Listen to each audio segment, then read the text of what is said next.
Nice time, guys. Thank I'm you. leaving. See you, Jack. See you Saturday. Will do.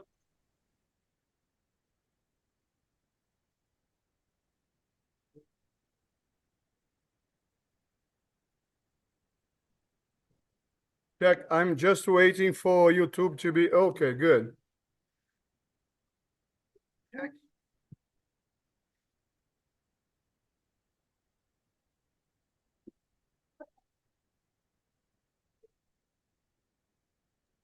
Fernando, se eu já conferi, tá tudo ok no YouTube. Pode começar quando quiser. Okay. Okay. So, Jack, now everything is okay. Can we start the interview? Yeah. Yeah, how are you doing, Fernando? Good. Well, I will be using Portuguese and English back and forth, okay? So I will introduce you to the guys here in Brazil, and then I will start asking questions. And if they have questions too, I'm gonna translate it to you and translate your answers to the guys. Okay? Okay, good enough. Good. Então, pessoal, boa noite a todos. Nós estamos aqui hoje com o Jack Forsberg, né? Numa dessas coisas aí do Instagram, apareceu uma vez uma postagem dele sobre máquinas. Eu fiquei apaixonado, comecei a seguir o trabalho dele. E aí, na nossa iniciativa de trazer, né, professores da área de marcenaria, né, e afins, para dar aula para a gente, trazer melhor do conhecimento, né, sobre marcenaria, a gente vai ter o Jack no sábado agora, né, dia 7, dando aula sobre seleção de máquinas para a gente. Como é que a gente compra uma máquina de marcenaria, né? Como é que a gente compra uma serra, um desempeno, um desengrosso e assim por diante, né? Então, o Jack tem página no Instagram, no YouTube, no TikTok, no Facebook, né? E eu vou perguntar para ele sobre o histórico, né, profissional dele, o que que ele estudou, o que que ele fez, o que que ele faz, e sobre as atividades dele também, porque ele, por exemplo, ele tem uma espécie de festival em que ele mostra máquinas reformadas, né? Pelo menos é o que me parece. Então, a gente vai poder saber tudo isso dele, e a qualquer momento que vocês tenham uma pergunta a fazer, façam, tá? Eu faço a tradução à medida que as perguntas forem aparecendo aqui, eu vou fazendo a tradução. Então, espero que todos tenham um grande prazer, né, em estar aqui com o Jack e conhecê-lo, e o pessoal que é da comunidade, sábado, aula com ele sobre seleção de máquinas, tá? E esse, pessoal, é só um primeiro movimento nosso em relação ao Jack, porque em função dos conhecimentos que ele tem de máquina, a gente pretende desenvolver muito mais atividades com eles, tá?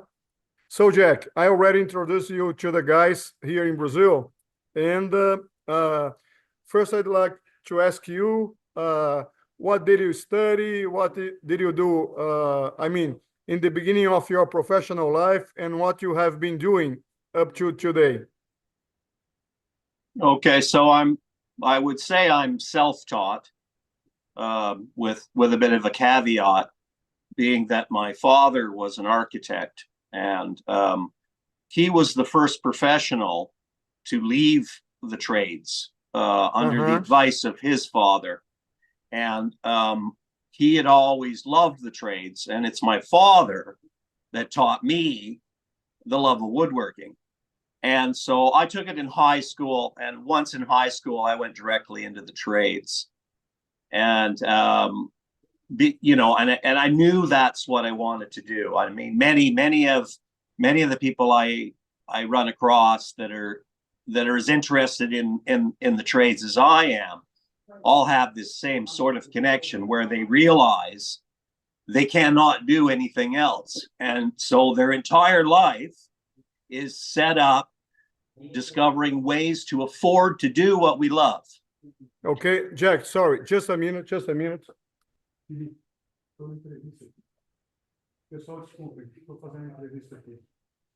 Sorry, No someone problem. is here.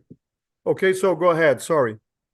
so I did high school and went directly in and worked in a cabinet shop at the age of 15 till about 19. Worked under a professionally English trained craftsman and a German. Two very distinctly different types of work, both excellent.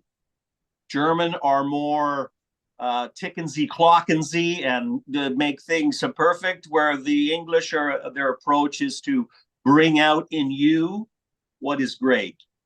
And so I'm grateful of that. Once about 19, I went on my own and struggled getting my own clients.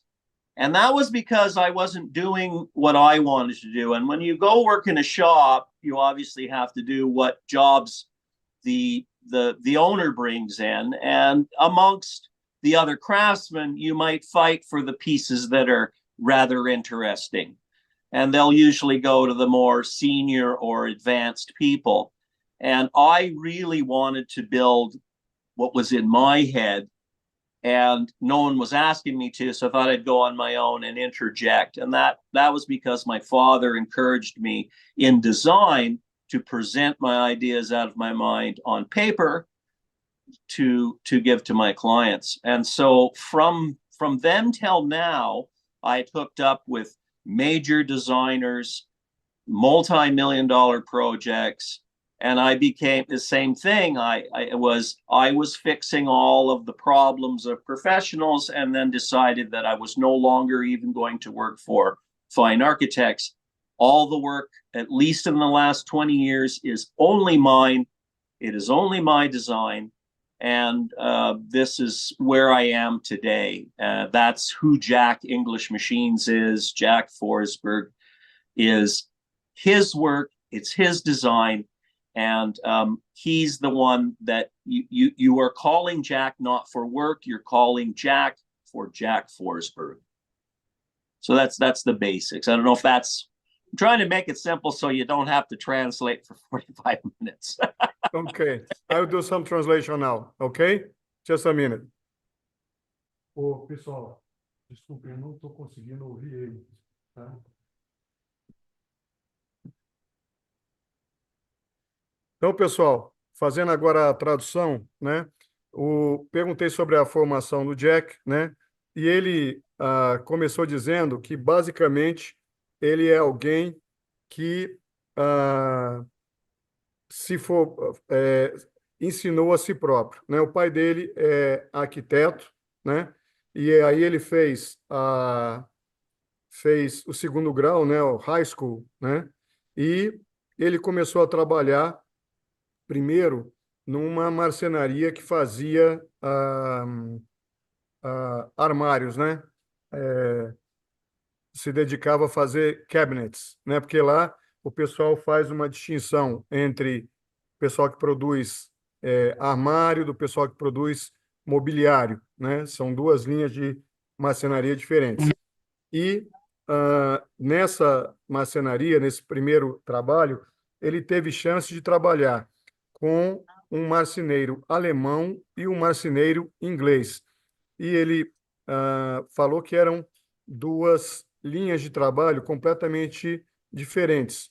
O alemão é preocupado com a técnica, com a perfeição das coisas, e enquanto o inglês tinha uma preocupação mais da pessoa trazer o melhor de si para o trabalho, uma expressão mais artística e tal. E, ao longo do tempo, ele foi pegando trabalhos na área de arquitetura, de edificações e tal, e começaram a aparecer trabalhos para ele, dele consertar coisas que não haviam sido bem feitas. E, em função disso, ao longo do tempo, ele mesmo começou a fazer ele próprio os trabalhos e, a partir de um determinado momento, ele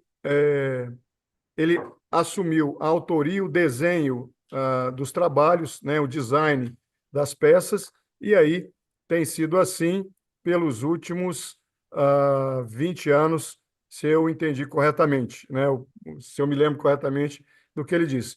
Eu vou perguntar agora uma coisa que me deixou curioso, e, de novo, Se vocês tiverem qualquer pergunta, façam, e eu já faço a tradução, tá? Como foi que essa história de máquinas entrou na vida dele? Porque a gente vê o trabalho, a gente vê postagens sobre trabalhos em madeira, mas voltado mais para a área de edificações, né? Mas tem também a questão das máquinas, né? Jack, I have already translated the first part of your story to the guys here, and something attracted my attention. When I see your posts, mainly in Instagram, né? Sorry, but I didn't know that you have your work in YouTube and TikTok and so on. And so by seeing your work on Instagram, two things attracted my attention. First, that if I understood your work correctly, you design and build parts for buildings, okay? I mean, I don't know if they are barns, houses, what they are, but it seems that you are building buildings, you are producing buildings, yeah, and we see your work related to machines, and we see that wonderful Woodworking machines, shining ones, yeah, and so it's kind of a guy doing with two very different hats, yeah, a mechanic or something like, I don't know if it's the right expression, and an architect and builder at the same time. Is that correct? Yeah. The correct term, I guess, would be architectural millwork. Okay. Architectural, to make the parts of buildings, as you say. And as I said, I started in furniture making, but it is the architectural woodworking that in many ways is far more challenging than furniture. Certainly scale is larger, and so the capacity of machines are really beneficial, and that's what you're seeing. You're seeing a way for, once I said it before, was a way for me to afford to do what I do, and one of them is getting old vintage machinery of very high quality, rebuilding it, and the internet knows me for the machines. Really, I'm famous for the machines, but the machines were really brought on to do the woodworking. And I think as young woodworkers, certainly, even old ones, we love our machines, especially when they're well made. And the ones that you see on my Instagram ones are from England. In fact, Jack English Machines is a play on words about who I am. And the Woodworking Temple is my shop, which the English machinery in there is mostly of Woodworking and English descent of about the 1950s. And the reason I gravitated towards those machines was generally the price was nothing. I had to invest time in restoring them, but there's a lesson to learn about tearing apart a machine and putting it back together. As a craftsman, we know exactly the intricacies, we know how the machines work, and we are much better rounded as craftsmen to be able to, we can manage our machines and actually become better at selecting machines because we understand the interworkings. And these sorts of things that I did that made me famous, not for me to go into those areas, has attracted work. For instance, I'm working on an 1860s grist mill, which is a UNESCO heritage site, because of my reputation for working on machines. But I work on the machines the way I work on anything. I love the functional and the artistic vision of which all things are made. And so I think that old machines that you see in mine are worthy of saving just because they look nice. And I think a lot of the machinery today is made boxy and ugly, as a form of it's a working thing. And so this to work in my shop is to work within a romantic way where you stand in front of a machine that was made by hands. All of the shapes of the castings were made by woodworkers to a precision that is well beyond furniture, okay? And so that inspiration and that sort of thing attracted me and brought back to me a connection to the craft that said, okay, no, it is worth doing extraordinary things, even if they're a table saw or anything. And that just clicked my brain and said, doesn't matter what I do, as long as I keep that in mind. And so these machines, which are magnificent, let me tell you, are constantly remind me why I do things, because the people that made these machines are long dead gone. The machines are older than me, and I'm 62. And so if I can leave something that affects people after I'm gone, this is the point of making things in the first place. Okay, I'm astonished. Okay, I love it, your answer. Let me do the translation here, okay? Pessoal, vamos lá. Eu fiquei espantado com o que eu ouvi. Bem, ele é muito conhecido pelo trabalho com as máquinas, e ele, assim, ele tinha que fazer o trabalho dele o nome seria Marcenaria de Arquitetura, né? Seria o equivalente à nossa carpintaria, eu diria. Só que o Jack, ele é um esteta, ele gosta da beleza. Então, ele foi procurar máquinas de qualidade. As máquinas são máquinas inglesas, construídas na década de 50, e ele escolheu as máquinas e ele usa as máquinas pela beleza que essas máquinas têm. Ou seja, são máquinas espetaculares, são máquinas excelentes do ponto de vista mecânico, mas mais do que isso, são máquinas bonitas. As máquinas têm curvas, têm formas, segundo ele, que foram feitas por gente que trabalhava com mecânica, mas que tinha esse olhar de marceneiro, mas o olhar de marceneiro não no sentido de alguém que está procurando exprimir a beleza, né? Então, o que a gente vê, as máquinas que a gente vê dele, né, são máquinas que são lindas, maravilhosas. Ele as restaurou porque ele achou que valia a pena restaurá-las pelo que elas representam em termos do trabalho de quem fez, pela beleza. Ou seja, ao invés de ter máquinas que são umas coisas quadradonas, como são as máquinas de hoje, se vocês olham as máquinas que ele usa, são máquinas antigas, cheias de curva, cheias de beleza, e não essas caixas, se a gente for falar, pessoal, em termos de arquitetura, a gente tem uma corrente de arquitetura chamada brutalismo, que são aqueles prédios assim, retos, quadrados. Não é isso que ele quer.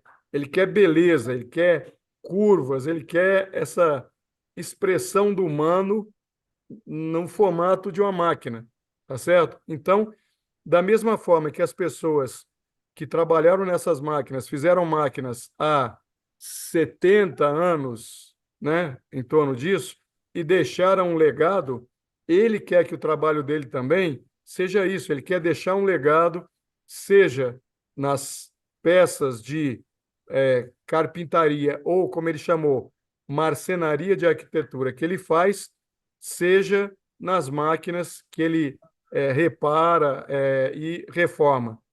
Ok?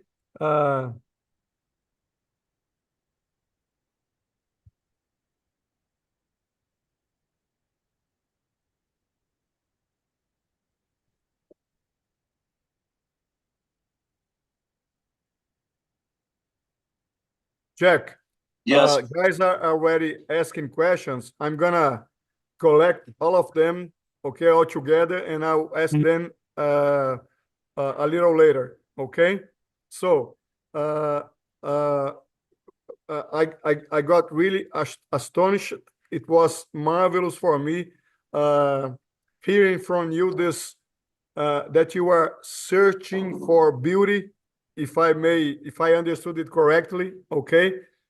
Beauty, perfection, the expression of beauty, and that's why you use your machines and the work you do, okay? But you told me that you kind of taught yourself about everything that you know, but I see you doing something related to mechanic controls, electric controls, and so you learned everything by yourself in order Yes. to, okay? So you had no teachers.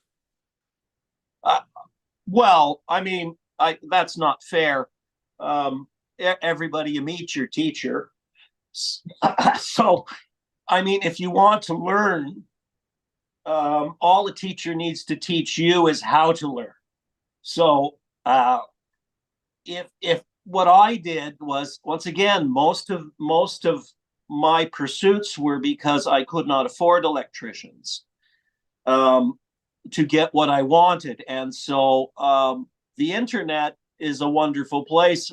I mean, back, maybe some of your viewers won't remember dial-up and the chat forums, which weren't as elaborate as we are doing live here on YouTube worldwide, but you could talk to people. And honestly, I think craftsmen around the world generally have an instinct to share to anybody who is eager to learn.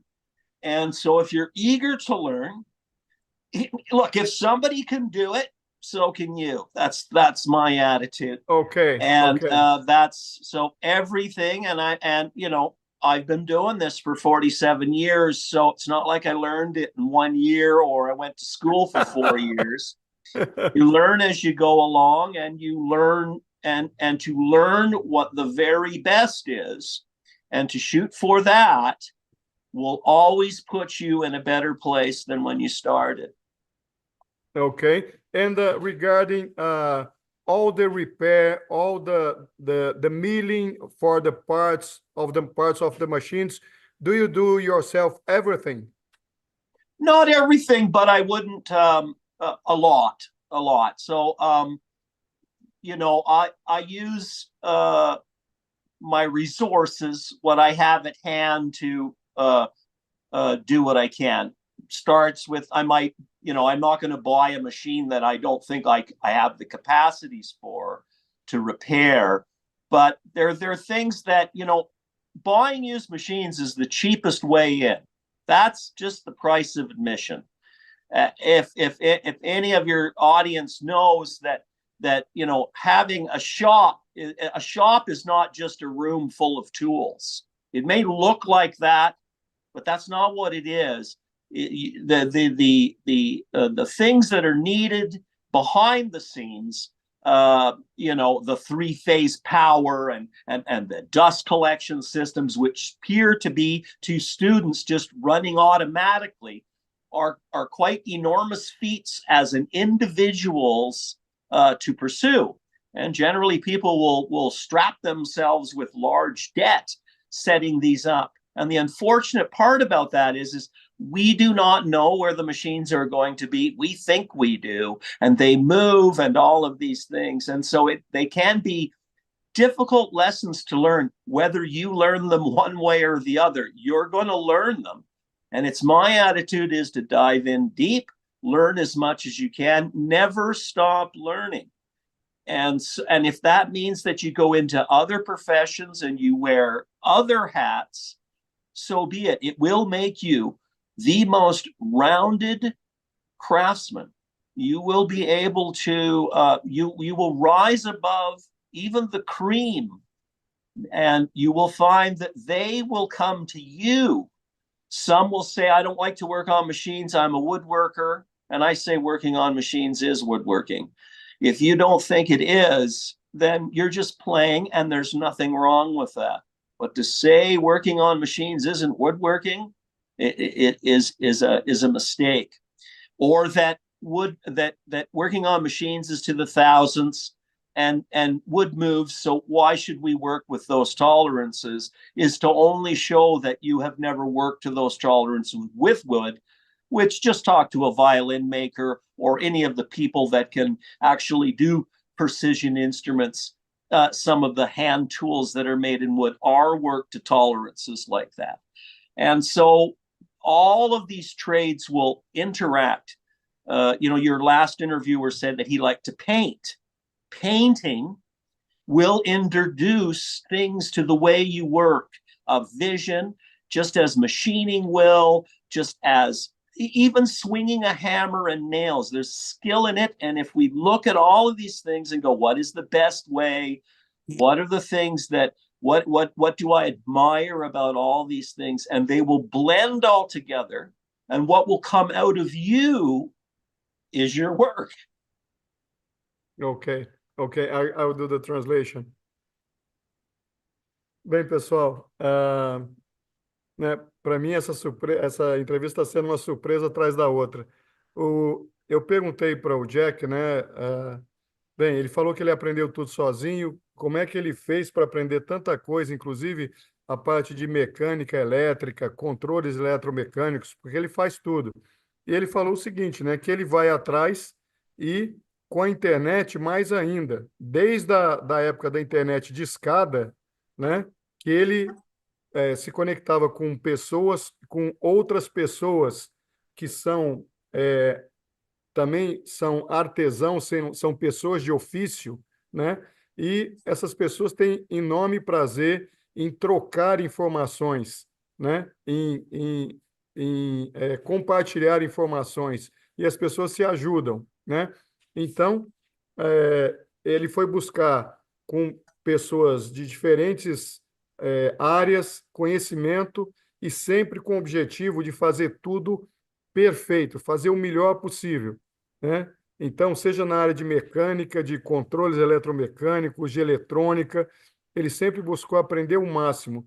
E ele fez um comentário que me deixou pensativo, que é o seguinte: se você é um marceneiro e você acha que uma marcenaria é simplesmente um lugar cheio de máquinas e ferramentas, que talvez compense dar uma pensada sobre isso. Ou seja, ser um marceneiro para ele não é simplesmente ser um marceneiro, alguém que usa as máquinas. Na visão dele, tem que estar acima disso. Você precisa conhecer as máquinas também, saber como ajustá-las, como arrumá-las, né? E isso se estende, por exemplo, para o sistema de coleta de pó de uma oficina.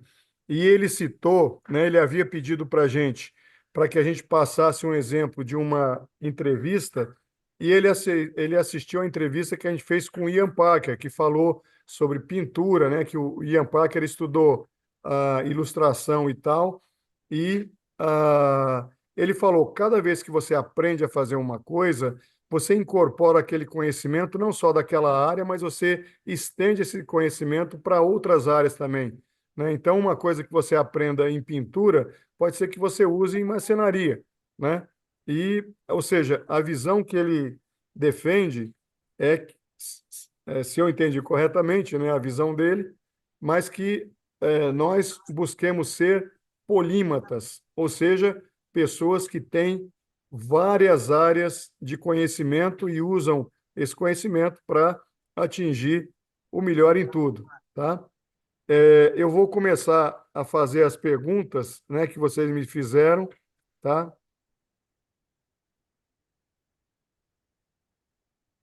Jack, if I keep on asking my questions, I won't ask the guys' questions, so I'll start doing it, okay? So one of our colleagues here, Rafael Barbosa, he would like to know what's your vision about the market of woodworking machines in Canada, or in Canada and the United States, what you are seeing about it, what's your vision, and if you have some news or ideas about this market in terms of the world, okay?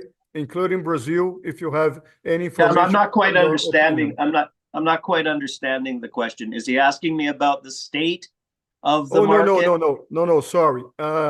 When the people ask about the market of woodworking machines, are the machine, do you have a good quantity and quality of machines in Canada? Is it difficult to get good machines? Is it easy to get machines? How are woodworking machines in Canada?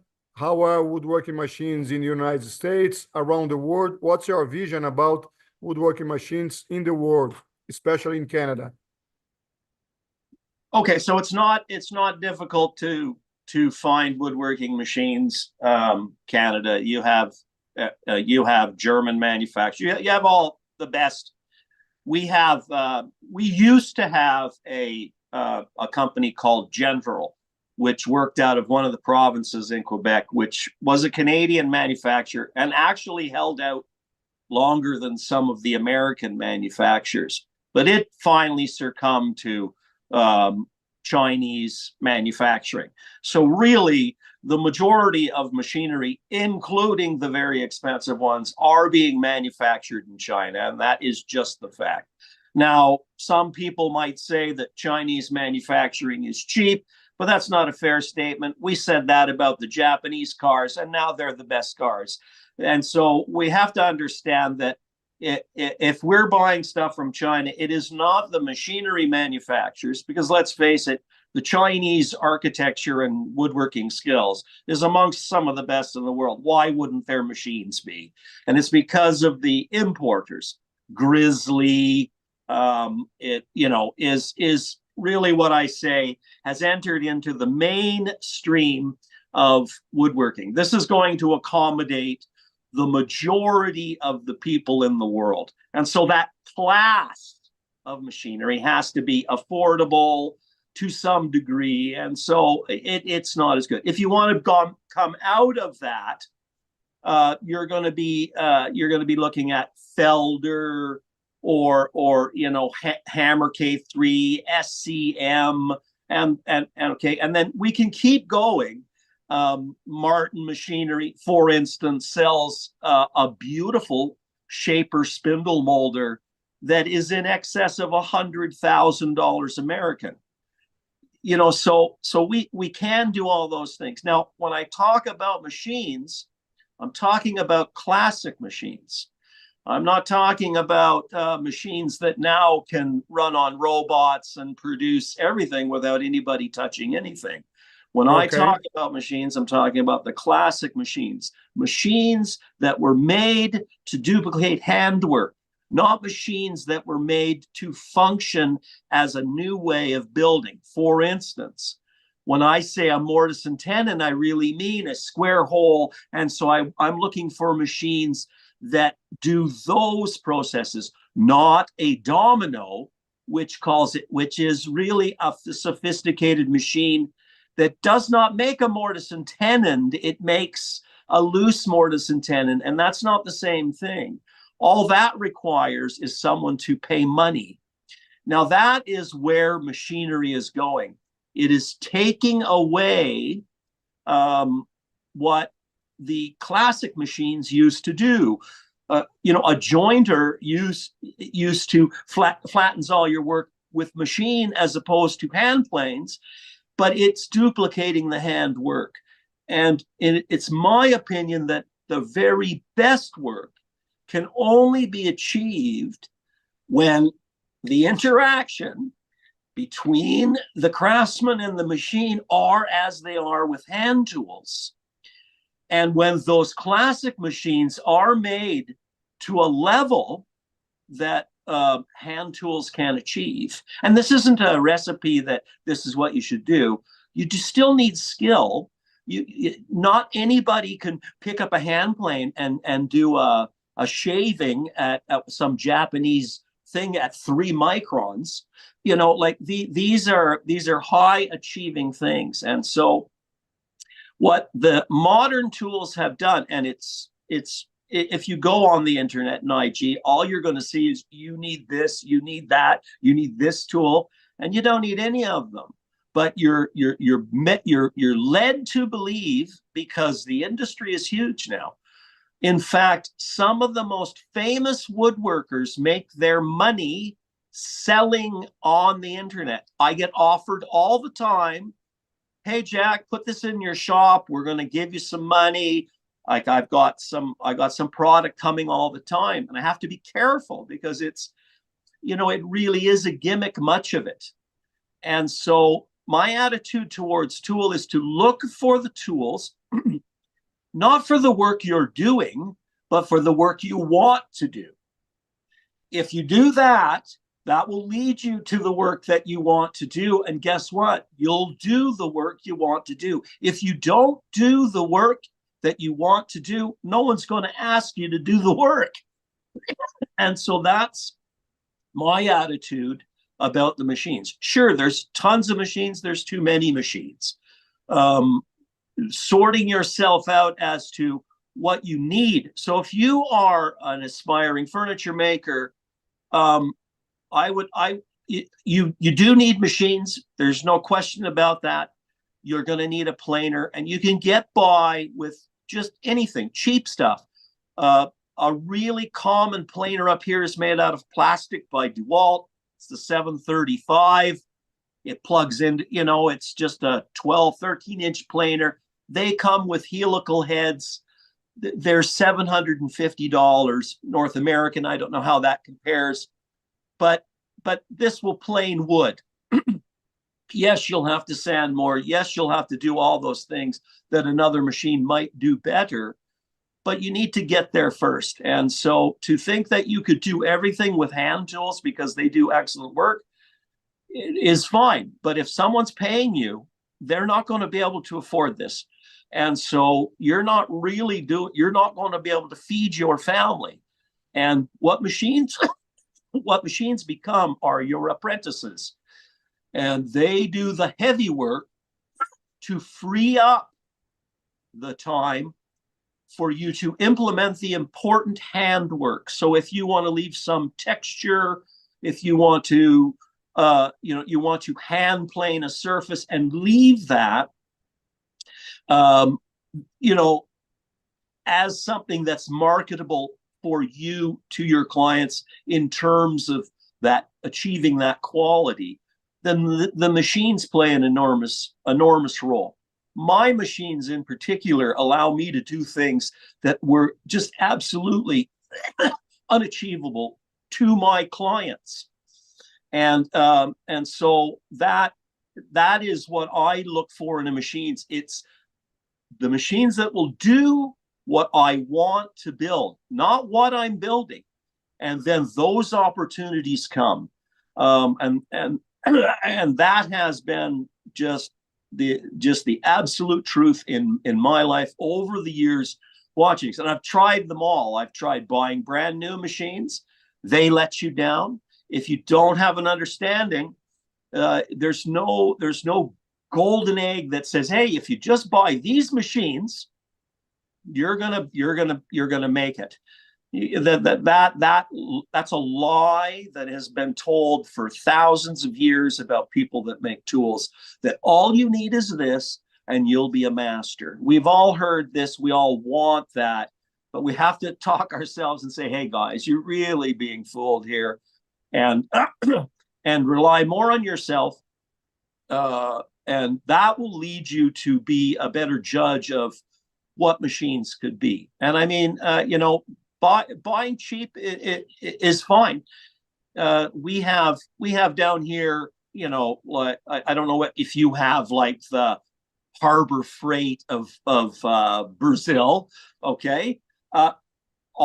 Sometimes those are the right tools, though. Sometimes those are the right tool. And okay, it's there just to teach you that, okay, that's the bottom of the barrel. Okay. And so I wouldn't be so uppity up that I have to have Festool or, and worship brands. This is something we can get stuck into. especially if we're emerging and growing a shop and trying to build a collection of things that help us produce what we are, that we have to be in a certain class. Walk your own, do your own stuff, buy the machines for the work you want to do in the future. Don't buy the necessary machines you need, but buy and dream of the machines that you want to build the stuff that you want to build in the future, and you will be building that stuff.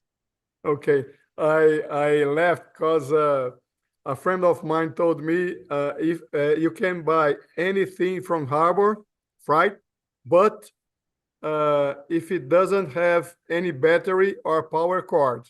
Okay, if it has, in his opinion, if it has a battery or a power cord, you shouldn't buy it from Harbor Freight. Okay, he reminded me of my friend. I'm going to do the translation, okay? Pessoal, vamos lá. Pergunta do Rafael Barbosa, ele explicou o seguinte, no Canadá ele tem acesso a várias máquinas, né? Mas ele vê certas categorias de máquinas. Então, você tem um grande número de máquinas sendo feitas por empresas chinesas, né? Tem gente que despreza todos os produtos chineses, mas não é assim.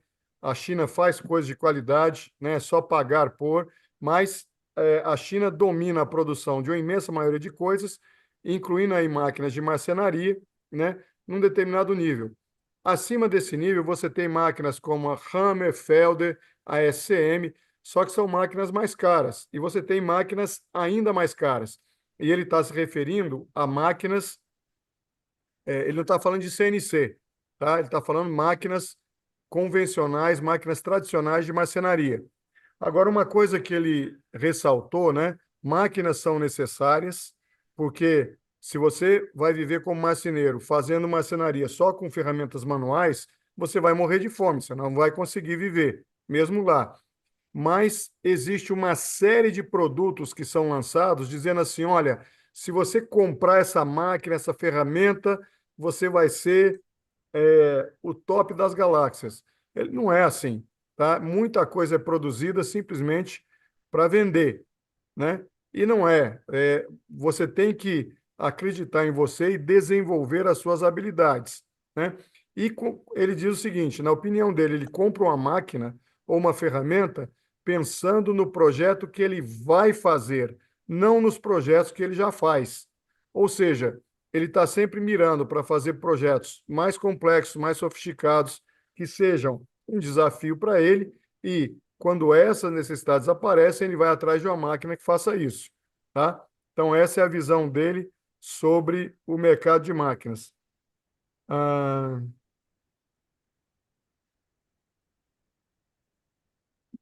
Jack, I have a question here from another colleague, Marcos Batista. And, well, here in Brazil, we have this information or this impression that German machines are the best. If you consider that this information and our opinion is correct, according to your experience. Well, I mean, you know, the Germans are very good engineers. We all know that. And obviously they're capable of making very, very good machines. What I will say about the Germans is they've hardly come up with their own ideas. They're much more, they'll look at the industry and they'll re-engineer it. Okay? Are there other manufacturers that build better than Germany? Oh, there's hundreds. In fact, Germany sends a lot of their work for some of their machines to Poland, and Poland is known for.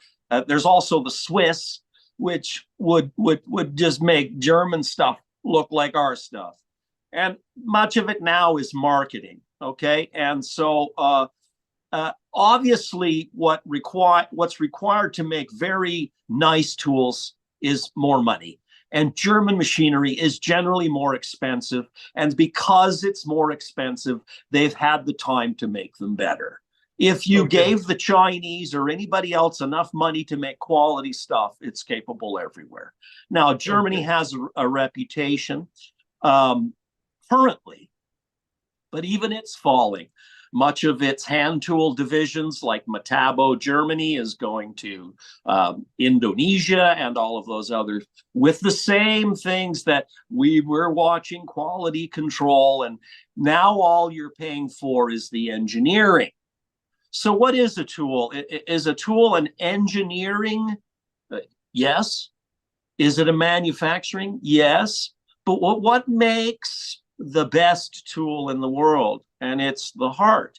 It's a machine that functions well with the, you can say all you want, there's a Festool table saw now that comes in a sustainer that sells for $2,500. It's a tiny little sliding thing, runs on a battery. And I'm thinking, who the hell's buying this? And the people that are buying this fall into that category that, well, it's German. I mean, it's worth $2,500. Are you kidding me? If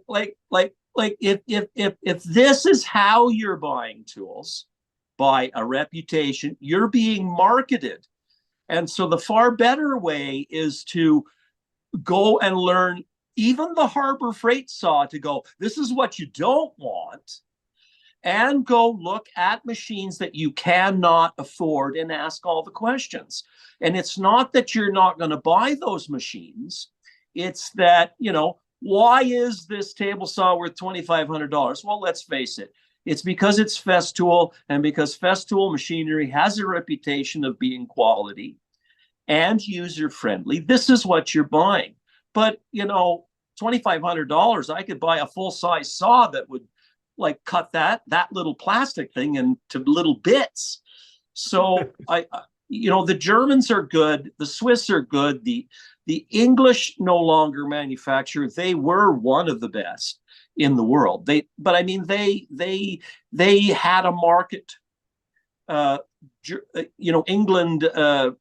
They said that the sun never set in England because they're of all the colonies, and because Canada was a colony of England, we got a lot of English machinery.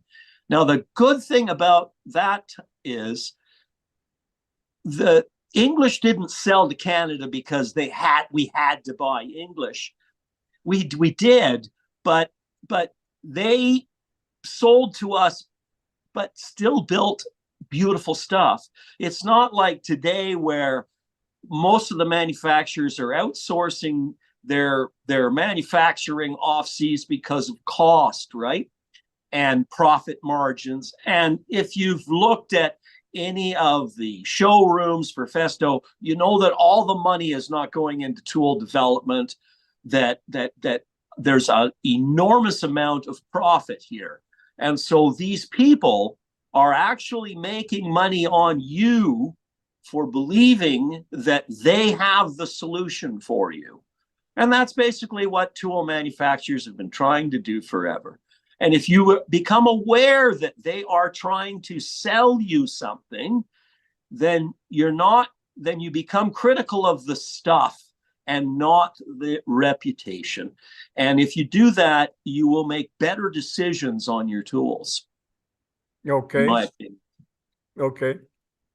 Bem, a pergunta do Marcos Batista sobre produtos alemães, né? Bem, os alemães têm a fama de fazerem bons produtos, né? E, na opinião do Jack, se você der às pessoas tempo e dinheiro, elas farão bons produtos, né? Só que hoje, boa parte da produção dos componentes dos produtos alemães é feito fora da Alemanha, né? Então, ele cita, por exemplo, o caso de uma serra circular da Festool rodando a bateria, uma serra de mesa, né? Não a serra portátil, a serra de mesa, que custa $2.500, tá? O que para ele é um absurdo, você pagar $2.500 numa máquina com vários componentes sendo feitos de plástico, né? Então, essa fama de bons produtos que a indústria alemã tem, né, ou já teve, né, na opinião dele, a coisa não é bem assim. A gente está pagando, na opinião dele, por marketing. Ou seja, nós estamos pagando mais do que os produtos realmente valem, né? One of our colleagues here are effects. He tells us that he sees a lot of Woodworking machines in your shop. If of course you like them or you love them, and is there any other brands that you have the same opinion? I mean, that you like too? Yeah, once again, I mean, I like the Woodworking machinery of a specific era. The Woodworking made some garbage. There's no question about it. And when I say Woodworking, I need to make a distinction here. Woodworking is the ones that you mostly see in my shop.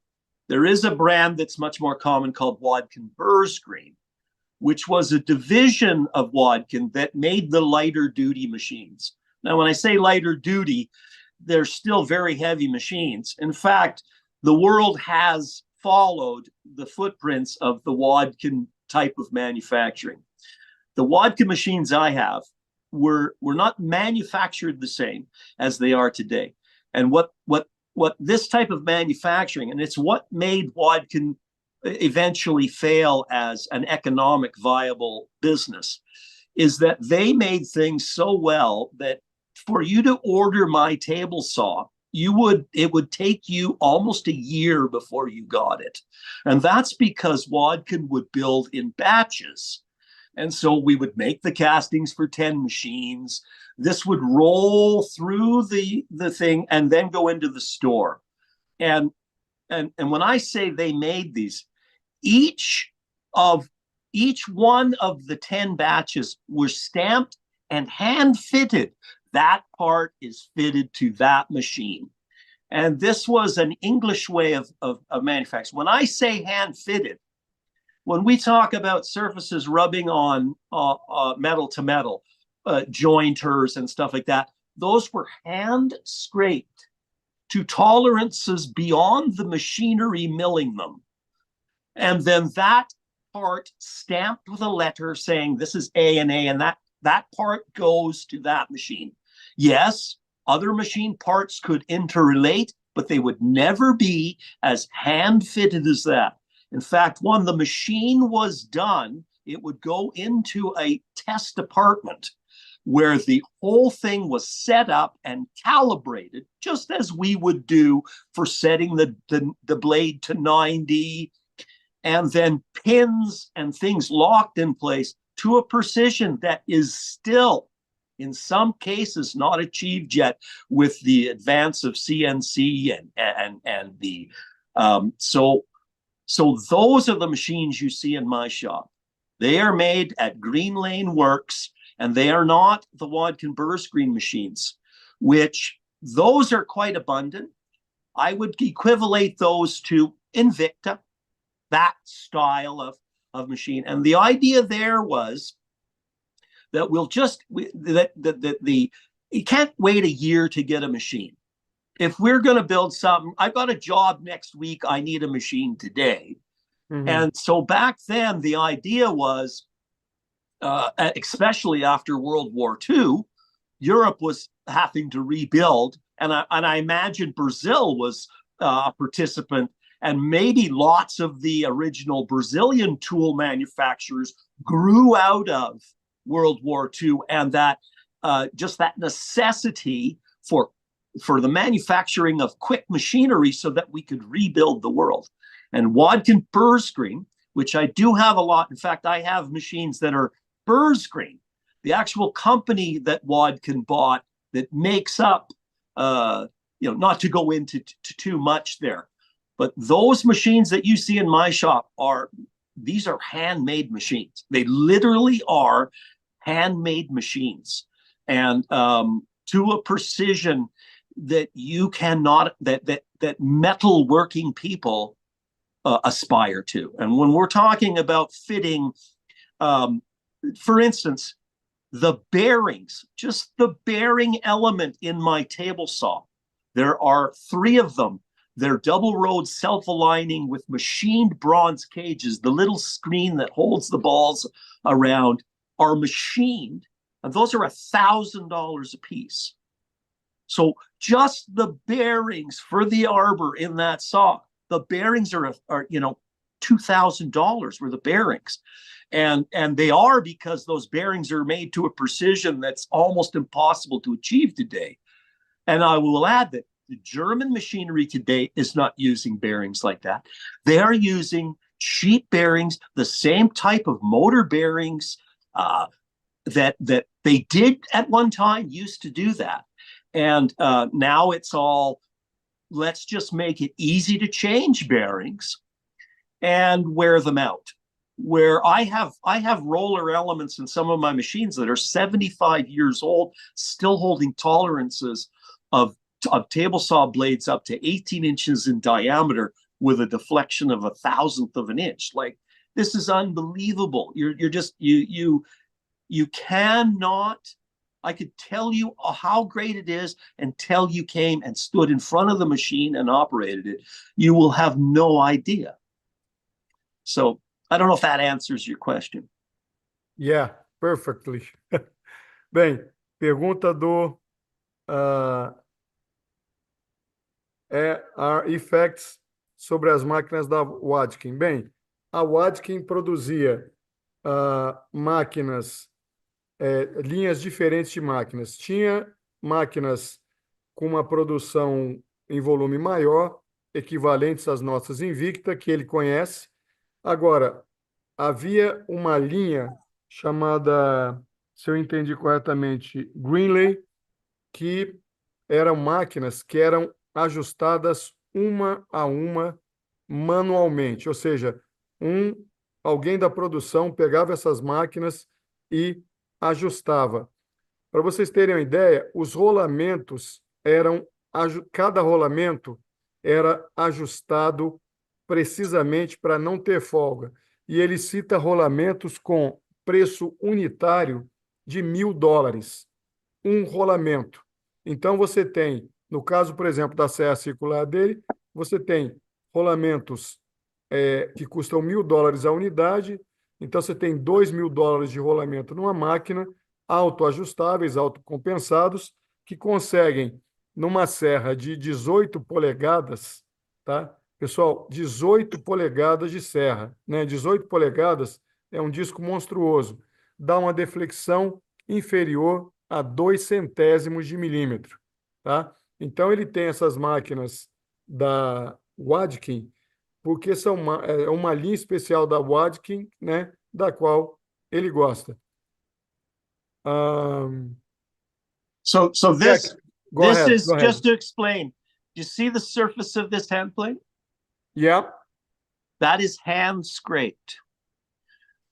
Each one of these little marks is a chisel scraping after this has been put on a surface place with ink, and this sole is flat to within 0.2 of 1,000th of an inch.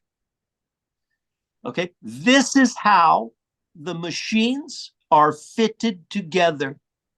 There is no little piece of metal between two surfaces with little screws that adjust for play. The pieces are so fitted together, and this is all done by hand. This is a very skilled, one of the people that comes to the Rust Fest hand scraped this for me. That is the type, that when you see those machines, this is how they're built. It's incredible. It's so incredible. So we're lifting, the machines are heavy, but the precision at which they are fitted is so nice that the smoothness of the cranking handle is disgusting. It's the threads are so well machined that there isn't any backlash after 75 years. The saw I bought, my famous table saw, came out of Canada's oldest furniture factory. It ran 3 shifts, and the people that used that saw did not own that saw. When you don't own the machine and you're working for someone, you work that machine hard. That machine got worked 3 shifts for almost 45 years. And when I received it, adjustments for wear had not even been made yet. Ok. That is Ah, the quality. ok. Pessoal, essa plana que ele mostrou aí, ela teve o solado retificado manualmente, de tal forma que a planicidade dessa plana é superior a 0,2 de milésimo de polegada, tá? Ou seja, você pega, deixa eu fazer uma conta aqui,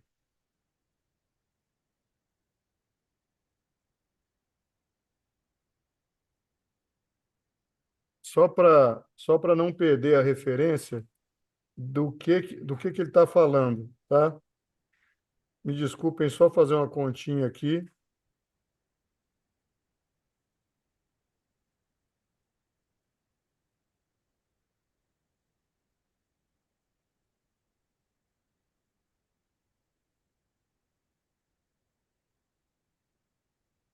Pessoal, essa plana que ele mostrou, o solado tem uma planicidade, uma tolerância de planicidade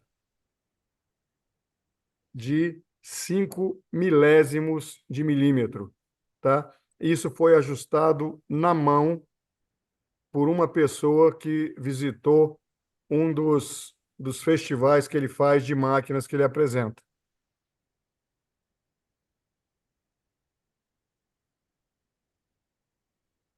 Jack, one of our colleagues, Attila, is asking if you see any problem with the noise level of the machines.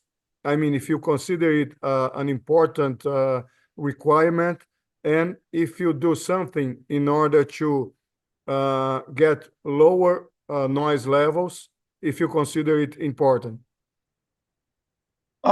Well, health and safety, that's what that would fall under. Of course, health and safety is important, and so most of my machinery isn't quiet. But you just get earmuffs, right? Okay. And my hearing's fine. I think it's you'll have to. These health and safety things are something that you, as an individual, have to be responsible for.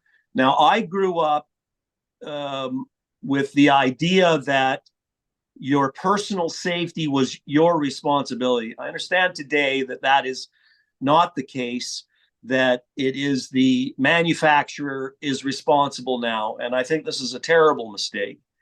I think that what we should be teaching people is that machines are inherently dangerous, not that why did this machine cut my fingers off? Well, okay, and I mean we have. You buy a nail gun today, and there's a picture of you holding it on someone's head and telling you not to do that. Okay, so I mean, we need to take back our own personal responsibility. So, no, if you have an issue with noise, there's wear some earmuffs. There's some really nice little cotton ones that you can stick in your ears, and I wouldn't worry about it too much. A lot of it is, once again, it's health and safety, and really, I would never argue against health and safety. I think that it's your own personal responsibility, and don't rely on the manufacturers to provide you with what they say are safe. For instance, there's a very popular push stick called the gripper. I don't know if you have Yeah, this, and I don't have it. its whole idea is this is going to keep you safe, except the gripper requires you to remove the crown guard. And so you're like, so this is the state of health and safety. It's quite laxed in the United States, although now certain, I don't know how it is in Brazil and how strict, or if they have OSHA or similar authorities or health and safety executives. But they're now become serious branches, and if you work with somebody or hire people, you have to take that kind of thing seriously. And and many larger firms will actually have a safety person represented in the union that whose sole purpose is to make sure that the operations are safe, these sorts of things. My attitude about the noise is you can say I got a helical head and it's slightly less noisy, but as soon as you put a board in it, it's noisy. Like there's a certain amount of noise. Like really, are you splitting hairs here? Okay. And so for me, I'm looking more for the quality of the cut, or once again, what I want the machine to do. If I can fix that with earmuffs, that's what I would do. And that's what I do. Ok, thanks. Bem, em relação à questão dos ruídos, né? Ele falou que, bem, é uma preocupação de saúde, óbvio, né? Você tem que tomar, mas que na época em que ele foi criado e como ele foi educado, as questões de segurança eram encaradas como as questões de responsabilidade pessoal, ou seja, cada pessoa tinha que garantir a sua segurança e não responsabilizar os fabricantes como se nada pudesse acontecer. Máquinas de marcenaria são inerentemente perigosas e você precisa, na opinião dele, tomar conta da segurança. Se você tem uma máquina fazendo ruído, né, e elas fazem ruído, né, mesmo as mais silenciosas, mesmo uma máquina com eixo pastilhado, você precisa se proteger e usar abafador e tal, né?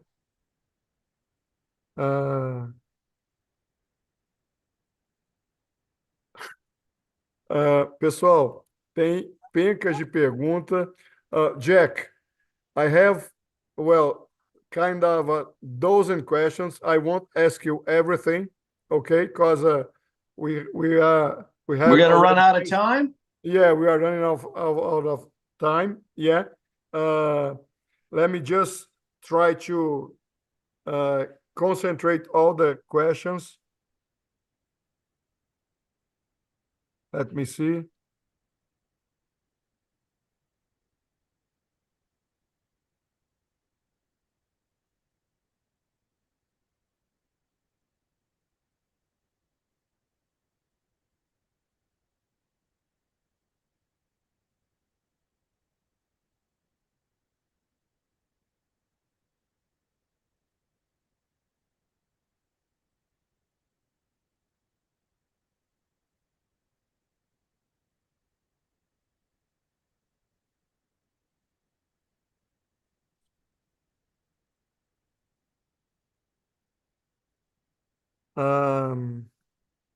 Jack, 3 quick questions. I mean, you can provide us quick answers, okay?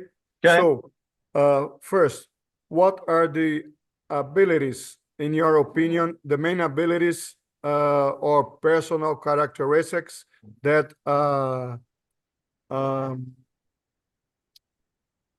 person of a trade should have in order to be a good professional, okay? The second question, what do you consider the main machines in a wood shop? And the third question,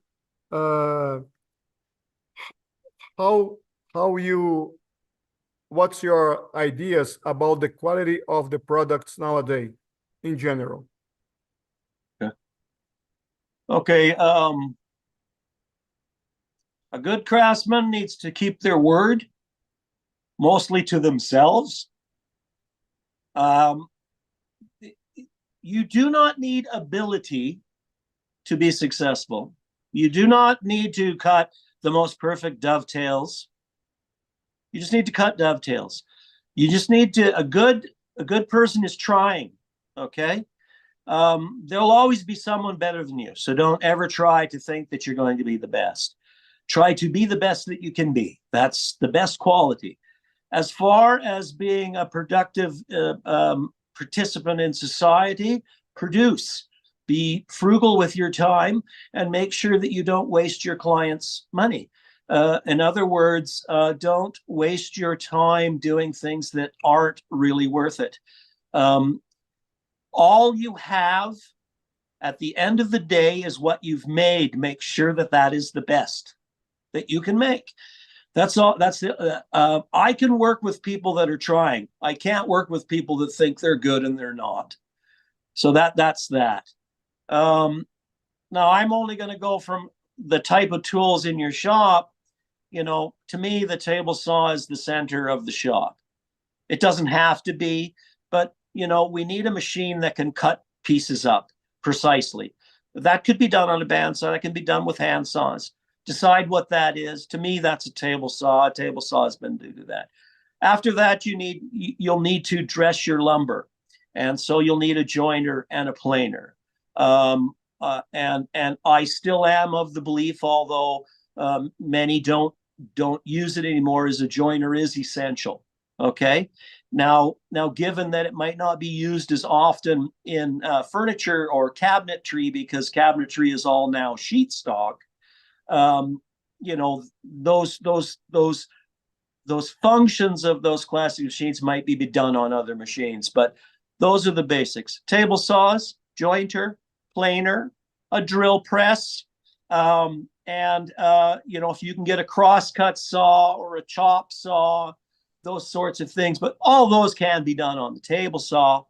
You know, they're a little hard to bring on site, but the core is that. Once again, lathes, mortise machines are specialties. These are specialty machines that eliminate the functions that a table saw could do with a whole bunch of different setups. And so I think the table saw can do more than any other machine by itself. It can cut material, it can make joineries, it can make glue joints. And so it is the essential of making things, even if it's just boxes.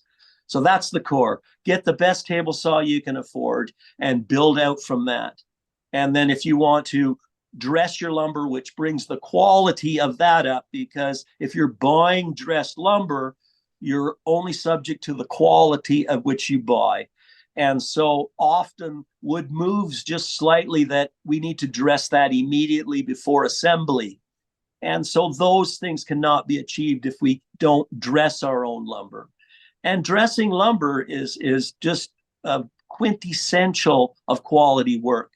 And so the table saw, the joiner, and the planer is really all you need, and a few hand tools. If you didn't have money, I would say buy a track saw.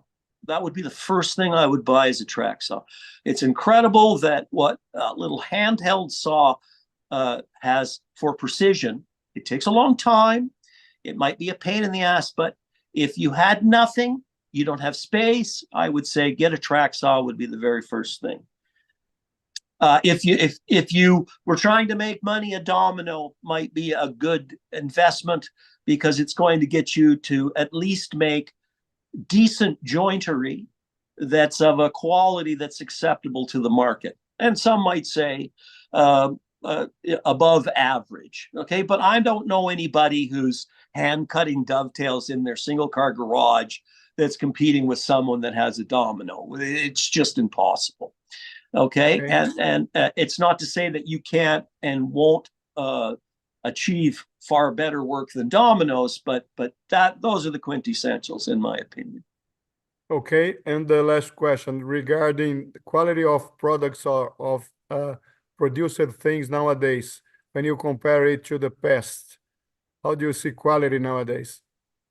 Well, quality, first of all, quality is subject, right? It's subject to your education.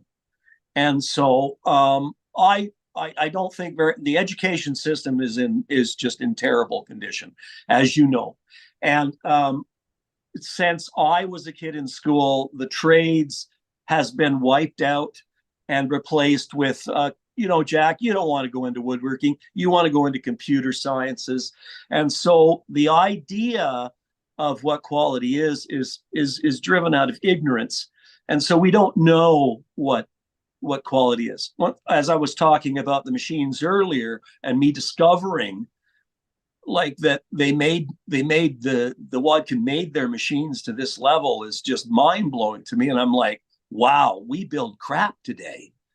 And the other thing is that many people are coming from, I'm talking the current generation, are coming from a situation where they have an iPhone and they just press buy.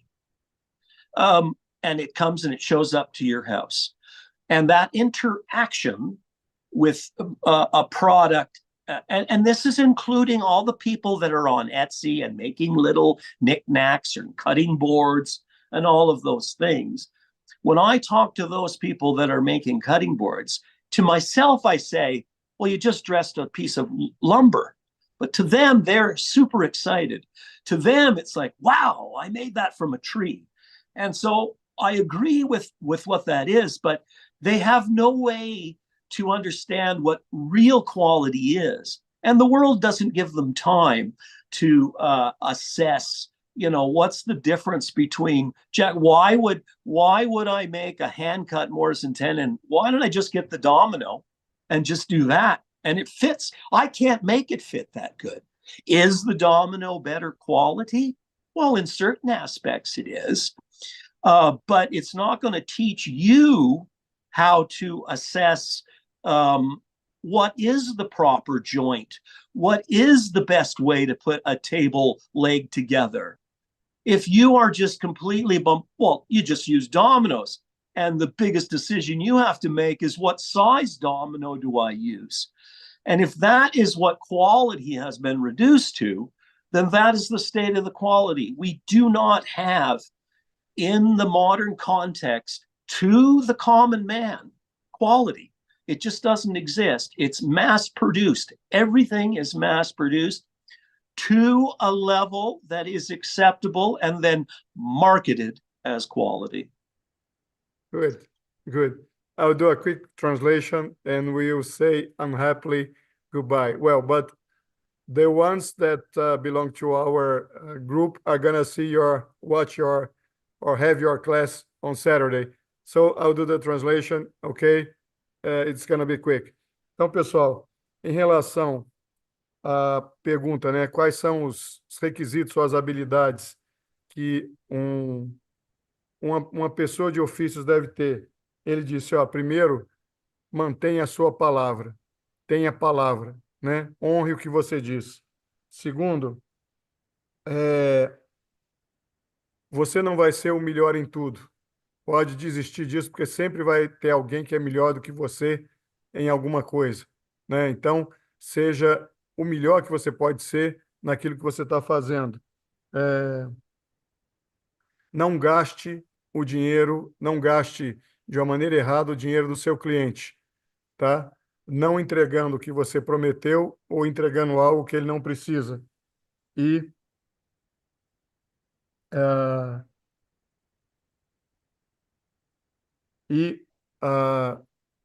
procure sempre fazer o melhor. Para ele, essas são as características que um bom profissional deve ter.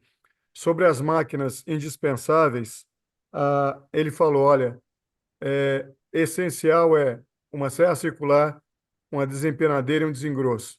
O resto e uma furadeira de bancada. O resto você consegue fazer o que você quiser usando essas 3 máquinas. Máquinas que façam coisas diferentes disso são apenas máquinas mais especializadas. Mas ele falou que com desempenho, desengrosso, serra circular e furadeira de bancada, ele faz tudo. E sobre qualidade, ele falou que as coisas hoje são produzidas de maneira industrial e a média das pessoas não tem nem ideia do que seja qualidade, porque a nossa educação, todo mundo está voltado para isso, né? Bem, espero, já estamos passando aqui do tempo, né? Era 1 hora de entrevista, já estamos com 1h30 e espero que vocês tenham gostado. Para mim, a entrevista foi maravilhosa e eu vou me despedir deles. Jack, well, thanks a lot, man, for your time. It's inspiring hearing your opinion about everything that was discussed in our interview, okay? And certainly, I'm gonna rethink about a lot of things, about a lot of my, I would say, old ideas. Okay? Well, on Saturday, 1 p.m. your local time, 3 p.m. our time here, we are going to have your class. Again, thanks a lot. Huge pleasure having you here. Thanks, everybody. See you on Saturday. Bye-bye. Bye-bye.